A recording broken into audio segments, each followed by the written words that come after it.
Hello everyone.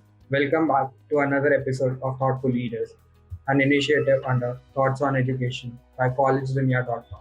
College Dunia is one of India's leading education portals, catering to students, parents, and education industry players who are seeking information on exams, cutoff, student reviews, or applying to colleges. Thoughts on Education initiative is to enrich the user experience at collegedunia.com and try to bridge the long view gap between the vision of top management and the students and parents. Today, we have with us Dr. Sapna Prabhu, HOD of Electronics and Computer Science of Father Concio Rodriguez College of Engineering, CRCE. Welcome to the show, ma'am. Thank you, Meet. It's great to be here.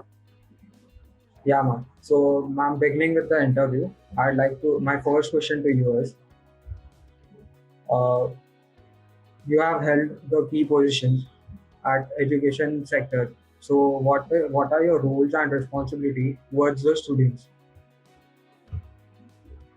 You mean to say in terms of being the head of department? Being the head of the department of electronics and computer science department. So what are the roles and responsibilities towards the students?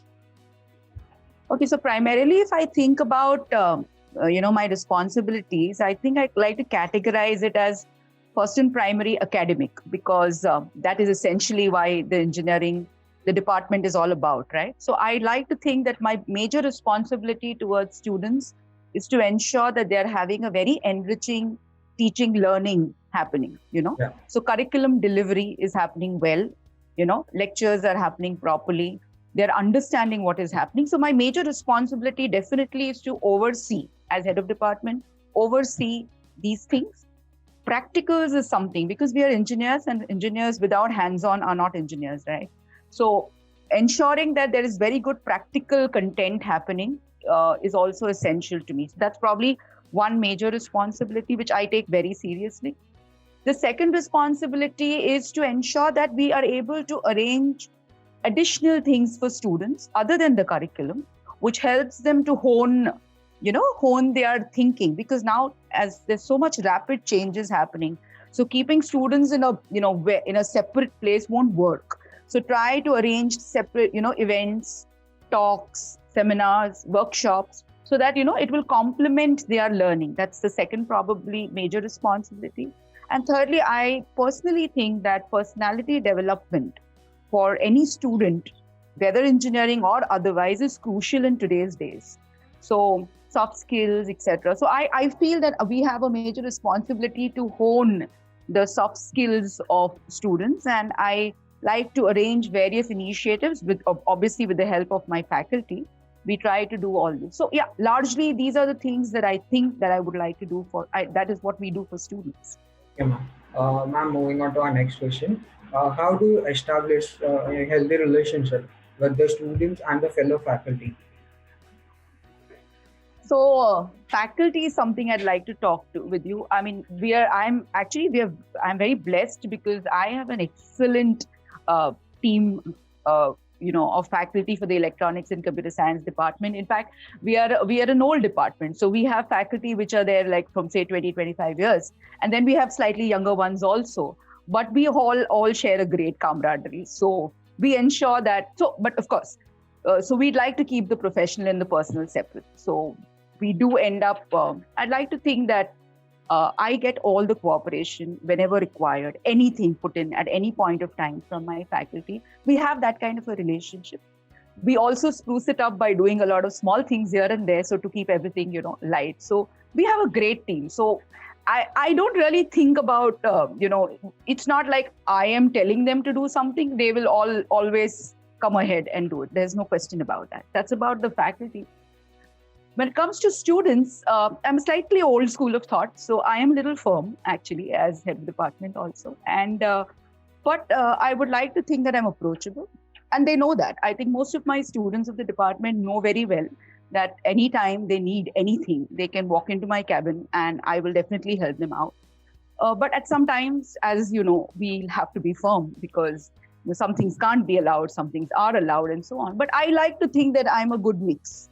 That I am, I don't think a student can think of me as a friend, but they would definitely know that when they need anything, they can always walk in and come to me. So I think, I think I have, that's the kind of relationship I think that I have with my students. Yeah, ma'am. Ma'am, moving on to our next question. How do you try to bring in the practical approach towards the subjects and make it industry oriented?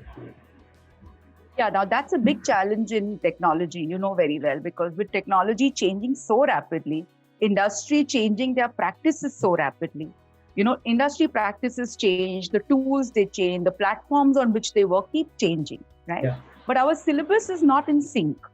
Syllabus revisions of the university don't happen in sync, due to which there's always been a huge gap. There's a huge gap between what we learn in class and what they're going to be working on job. There is a huge gap. Yeah. So it is our attempt to try as much as possible to organize these workshops or hands-on practical sessions, or take them for industrial visits, etc., so that they understand that things, and it's a fact, it's never going to be that we'll teach them industry standards. Generally that gap will always be there. Yeah. But yes, it's pretty challenging. It's pretty challenging to keep them excited, because they have these questions. Students generally say that we're learning something which came 30 years back. Why aren't we learning the latest stuff? But conceptual understanding remains the same. That has to be learned. You can't bypass that. But it should also be complemented with the latest stuff. Now, that is what we try to do. So that's what I said. So by various different initiatives, we try to ensure that we are sort of closing the gap. I won't say we've closed it, but yeah, we're closing the gap as much as possible. Okay, ma'am. Ma'am, moving on to our next question. What are the best practices offered by the department to the students which help them gain necessary skills? Again, as I said, it's always better, I personally feel, to keep your vision very clear. So I feel as our department puts a huge emphasis on academics. And it is necessary, because it's not something you can bypass. Engineering is a professional degree, right? So it can't be learned overnight. You can't learn subjects overnight. So best practices, the first practice in which I and my faculty, we ensure is that our teaching learning process is solid, which means that curriculum delivery is done 100%. A student cannot bypass that. That is not allowed, because it's essential for a student to have that discipline to understand what is there in the subject. So that's probably our biggest practice. And as I said, all our teachers are involved in a lot of, various ways of teaching learning, running quizzes, doing flipped classrooms. We do a lot of these innovative teaching methodologies. So, because see, it's a fact that today's generation, to hold their attention is not easy, right? Because there's so much material available. There's so sources. See, we consider ourselves facilitators now. We're no longer teachers. Earlier teacher was only the source of information. The teacher would teach and the student would learn. It's no longer like that. Over the last decade or so, we had seen that students have changed. And it's a fact. There's so much available. They Google everything, So everybody's mindset has also changed. So holding attention for an hour is a challenge, believe me. It's not easy, right? Yeah. So we need to understand that unless we reinvent ourselves, in fact, we reset ourselves. So, all of us have probably reset. I've been teaching 28 years, but I think I have changed my methodology largely. You got to reset and start again, because it's a new set of students, a new generation. Their attention spans are less. Yeah. So when you going back to your question, you were saying that, what are your strengths? Our strength is to adapt. We are learning to adapt. Okay. We're learning to become more student-centric. Hopefully, maybe making more sense now, like this way, right? Because if you keep holding on to the past, you will not be able to do too much with the new generation. It won't work. Right? So that's something I think. Yeah. Okay. Ma'am, moving on to our next question. So what are the challenges that you faced or you are facing to uplift the quality of education of your department? There are challenges. See, we are basically, what happens is, as I said, we are affiliated to the University of Mumbai, which is a huge university. With the greatest good intents also, the syllabus or the curriculum is still little, not updated, So it's challenging because we are bound by certain constraints of the university. So our biggest challenge is that I don't have the flexibility to try and do anything at runtime. I can't change too much. So that's a little challenging, most autonomous places have that flexibility. You can change things like that. So that's one challenge. Also, as I said in the previous question, the student mindset has changed, right? Yeah. That's a challenge. Technology is not a quick fix thing. Like, you see something on Netflix, you see, it's a fast generation. Everybody wants everything fast. Well, engineering is not fast. It can't be fast. It needs dedication. It needs discipline. Yeah. And, so it's a challenge because to be able for them, students to understand this, they resist it because everybody is used to studying for 2 days and giving an exam and clearing it out. But that's not what it's all about. And they realize that as they go into industry, it won't work. So I think our second biggest challenge is this change in mindset that's happened with students and how to come across and explain to them about why discipline is necessary. And by discipline, I don't mean attendance. I mean discipline in terms of commitment. You're given something and you've got to give it on time. It's not just giving an assignment on time. It subconsciously you start getting disciplined. So in workplace it helps. So I'm saying challenges are internal challenges also, external challenges also. Infrastructure development, we would like it to happen faster, but there will be financial constraints sometimes. So you can't give what you want just like that. So there are constraints on those sides. But having said all of that, I think that is the situation in most places. So it's fine. So now moving on to our next question. Do you have any extracurricular activities or the programs to enhance the skills of the students or expose them to the real world challenges? Oh, absolutely. So as an institute, I'd like to speak 2 lines over our institute. Our institute, Father Conceição Rodrigues College of Engineering, CRC we are called. So we are an old institute. There is a huge emphasis on extracurricular activities in our college. And with that, I mean cultural activities, as well as sports activities, as well as technical activities. So we have a lot of this other than the curriculum happening at the institute level. So what happens is most of our students who are technically inclined, take part in a lot of these international project competitions like the Robocon or the Baja, etc. So there's a huge amount of that culture in our institute. We have a lot of extracurricular in terms of debate competitions, in terms of cultural events, in terms of you name it and we have it, and sports events. So what happens is the student gets avenues to explore all of this. And obviously that holds good even in the department. In the department, we have something called as a project cell. Now, project cell is a student's body which tinkers around and makes nice projects, very interesting projects. Now, I believe that these initiatives actually help students grow. You work in a team, you work overnight, you work crazily hard, you work under constraints. It hones your entire personality.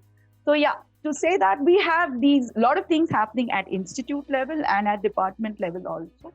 In fact, if any student, comes ahead and says, we want to hold a workshop for our fellow students on this particular technology, we are more than happy to allow them to do that. One, it teaches them to organize stuff, number one. And secondly, the bonding between seniors and juniors is something else, So we have these kind of these are examples of things that we do. Okay, ma'am. Moving on to our next question. How does the department enhances the skills of the faculties and prepares them according to the industry standards? I think that it is not as much as we would like it to be. Let me tell you the truth. I mean, because faculty, as I said, in the department has been there for quite some time, right? And now again, relearning a lot of things. So we are encouraging, and most faculty do that. They do a lot of faculty development programs. They attend, they participate in a lot of short-term programs where they do trainings for themselves. And nowadays, most faculty are encouraged to do online courses. So you know about Coursera and NPTEL and so on. Yeah. So we are basically encouraging faculty to learn newer skills, which they were not traditionally taught in their, whenever they got their degree. So most faculty are doing a lot of these refresher courses, etc., so that they are more in line with what changes are happening in industry. Okay, ma'am. Ma'am, this brings us to our last question. What valuable advice would you give to the students for them to have a prosperous career ahead? See, one thing is there. If you look at today's industry, what does an industry want? What do people want from engineers? They want engineers who can learn. So you could have a good CGPA. Your academic pointer could be great, but if you're rigid, it won't work, right? So what I would advise everybody is to keep your minds open. You have to be able to learn. If you can learn, if your learnability skill is great, you're a great asset to any place you join. Because today I know A, but if you tell me that you have to learn B or a C or a D, but I can learn it, that itself can take you across. So I would suggest the first thing is that you should be very flexible in terms of what you can do, you can. Secondly, I believe that discipline, and again, I come back to my same thing, commitment levels have to be there, because you are an asset only if you can deliver on time. I can deliver, but I don't choose to is not a great thing to do, right? So time is important because everything works like that, right? So to have a professional approach towards this. And thirdly, to become successful in your life, forget career, I think you must have empathy. It's essential to have empathy. You must know what is going around you. You must have empathy towards your peers. You must have empathy towards your seniors. You must have empathy towards your, so that's very crucial. So I think if you have these things in place, believe me, things will just go very well. This is what I strongly believe. Yeah. Okay, ma'am. Thank you so much, ma'am. This was certainly an insightful session. So everyone, this was Dr. Sapna Prabhu, HOD of Electronics and Computer Science of CR Student College, on the episode of Thoughtful Leaders, an initiative under Thoughts on Education by collegedunia.com. Thank you very much for giving us for giving us the time to speak, and amidst your busy schedule, we look forward to interact with you again. Thank you so much, ma'am. Yeah, thank you so much, Meet, and thank you, College Dunia, for giving me an opportunity to share my views. And thank you for all the viewers.